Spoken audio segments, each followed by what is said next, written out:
Kuya, pahingi po kahit tubig lang, uhaw na po kasi ako. Salamat po. Bata, hindi ka ba natatakot sa akin?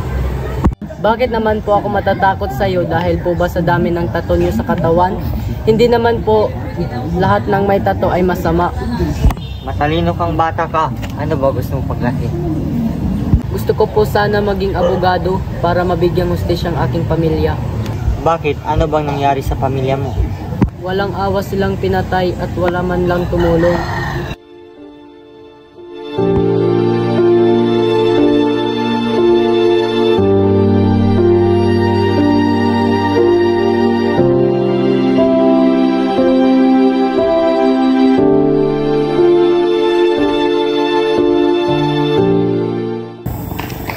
Gabing-gabi na, wala pa rin ako nakitang trabaho.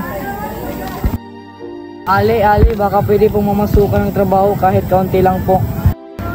Bata, gabi na. Masyado nang delikado. Ba't di ka pa umuwi sa inyo?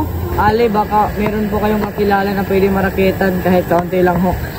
O sige. Sama ka na lang sa akin. Baka ano pang mangyari sa'yo dito.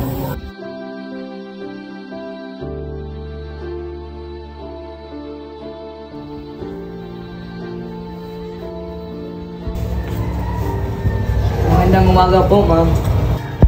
Oh, ang aga mo namang maglinis. Halika, mag-almusal muna tayo. Tsaka, ate na lang tawag mo sa akin. Masyado na tayo close eh. Sige po, ate. Bata, gusto mo ba pa rin ang mga pangarap mo kasama ko? Talaga po? Oo naman. Wala naman akong kasama. Ako lang mag-isa. Maraming salamat po.